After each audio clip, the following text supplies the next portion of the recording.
Hey guys, in this video I'm going to explain the fourth logic game from LSAT PrepTest 73, which is the September 2014 LSAT. This is the game with 3 different bouquets and 5 different flowers. Our bouquets are numbered 1, 2, and 3, and we have the 5 flowers, L, P, R, S, and T. Now I've laid out a diagram here as well as rules, and I'll explain all of them.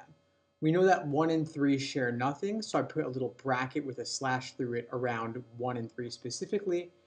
2 and 3 share exactly 2, so I just wrote that quite literally. 3 has S. If something has L, it will also have R, and it will not have S. So I drew L with arrows stemming from it. I also took the contrapositive, which requires reversing the order of the variables and negating both. So here L requires R becomes not R arrow, not L. L requires not S becomes S arrow, not L. Now then finally we have the last rule, if T then also P. So if a bouquet has T, it will then have to have both T and P. Now I've made a few inferences here regarding, based upon the combination of the third rule that bouquet 3 has S, along with the fourth rule that mentions S. The contrapositive of the fourth rule tells us that if a bouquet has S, it will not have L. So since bouquet 3 has S, bouquet 3 will not have L. And since bouquets 1 and 3 share nothing, since bouquet 3 has S, bouquet 1 cannot possibly have S. So this is, a decent amount of inferences up front. We'll be doing a lot more over the course of the game, of course. So starting with question number 19, we have a straightforward orientation question. We'll just take one rule or inference at a time and apply it to all 5 answer choices, checking for violations. So we can start with the fact that if a bouquet has T, it must also have P. So any bouquet that has T but not P can automatically be eliminated. So that gets rid of choice C as in Charlie, where bouquet 2 has T but does not have P. So we can eliminate choice C for that reason.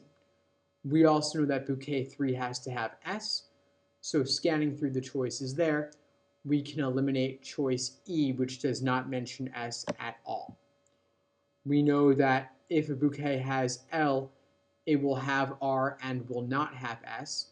Scanning through the remaining choices there, we see that choice D can be eliminated, where bouquet 3 has L, but does not have R, and actually has S as well, so that's totally unacceptable. We're down to A and B now. We know that 1 and 3 share nothing, and we can see in the remaining choices, choice B, bouquets 1 and 3 both have P. That's unacceptable, so we can eliminate B, and A is our answer by elimination for number 19. Next, number 20, if L is in bouquet 1. So if L is to have bouquet 1, we can draw a new diagram showing exactly what happens as a result. So I'll lay a new one out now. So if L is in bouquet 1, that means that one will also have R due to the fourth rule of the game. And since 1 has both L and R, 3 will have neither L nor R. And so we can infer that bouquet 3 only has remaining available both P and T. And we know that 2 and 3 have to share exactly 2, which means that bouquet 3 is going to have at least one additional variable. Now, if it has T, it will have both T and P. So at a minimum, it's going to have P no matter what, and then maybe it will have T as well. We don't know. So it could be STP or just SP. But either way, bouquet 3 is definitely having the variable P. So scanning through the choices, we see that choice B works, and we know for certain that it's going to have P. Next, number 21, if T is in bouquet 1. So I'll just reuse this main diagram here, although I'd recommend drawing a new one on your page. T is in bouquet 1. If a bouquet has T, it also has to have P for certain. Now bouquet 3 is now prohibited from having either T or P, given the rule that 1 and 3 share nothing.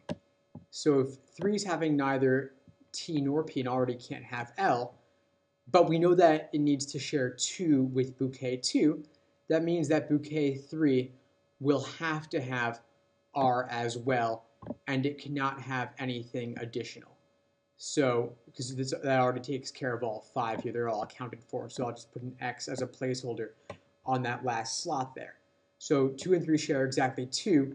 Bouquet 3 has R and S for certain. That means that bouquet 2 will also have R and S for certain.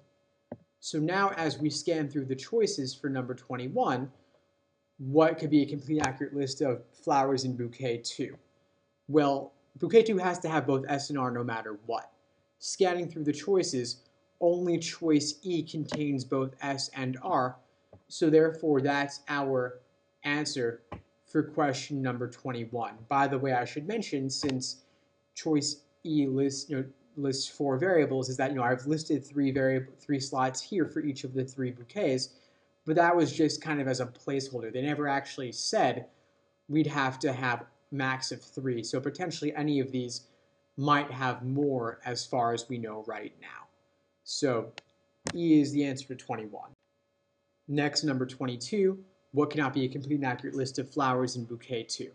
So let's start by looking back at what we've seen thus far. We saw in question 19, correct answer A, that bouquet 2 could have PRT. That eliminates number 22D off the bat. We also saw from 21E that bouquet 2 could have PRST.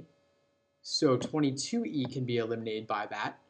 We could also modify choice C of 22, or we could use PRS from 22C and just modify 21E there by removing tulips, and that would eliminate C there as well. So we're already down to A and B for 22 just by using previous valid scenarios. So could we have both L and R as the only ones in bouquet 2? Well, we know that bouquet 3 has to have S. So if we put L and R on as the only ones for bouquet 2, that would mean that bouquet 3 would have to have L and R as well in order to share 2 with bouquet 2. But bouquet 3 cannot have L. Therefore, having L and R on bouquet 2 is the only ones. It could not possibly work. Therefore, A is our answer for number 22. If we were to instead have P and T on bouquet 2, that would be fine because bouquet 3 could have P and T as well. Works out perfectly fine. They would still share 2. So A is our answer for 22. Next, number 23, general cannot be true question. Could L and R be the only ones in bouquet 1? Yeah, we actually saw that back in number 19, choice A, so A is gone from 23. Could P and T be the only ones in bouquet 1? Yeah, we actually saw that in question 21, the diagram that we drew there. So for that reason, A is gone from that one. B is gone from 23. Looking at C, L, P, and R as the only ones in bouquet 2. Then we could have P and R in bouquet 3 as well. That works out perfectly fine. So C will actually be our answer for number 23. I will run through the rest though. Looking at D, PRS the only ones in bouquet 2. Yeah, we have proof of that because 22C was able to be eliminated since it was a valid scenario. And again, we got that PRS could be the only ones in bouquet 2 just by doing a slight modification of 21E, removing tulips from that listed answer choice. So D is gone as well. And then PST, same thing. We can modify that choice slightly by removing R, and it would work out. And finally, choice E, if we were to have PST as the only ones in bouquet 3, I'll just draw that out to show you what happens. Obviously, one will not have either P nor T as well, and bouquet 2 will have to have 2 out of those 3. At least we could give bouquet 2 perhaps T and P, let's just say, and then bouquet 1 might have L or something like that. And so that works out perfectly fine. 2 and 3 share exactly 2. We don't even need to give bouquet 2 anything else. And then bouquet 1 could have L alone possibly. Works out perfectly fine. We're complying with all the conditions. I'll just have to give L R, number 1 R as well, since L requires R, but works out okay, no issues.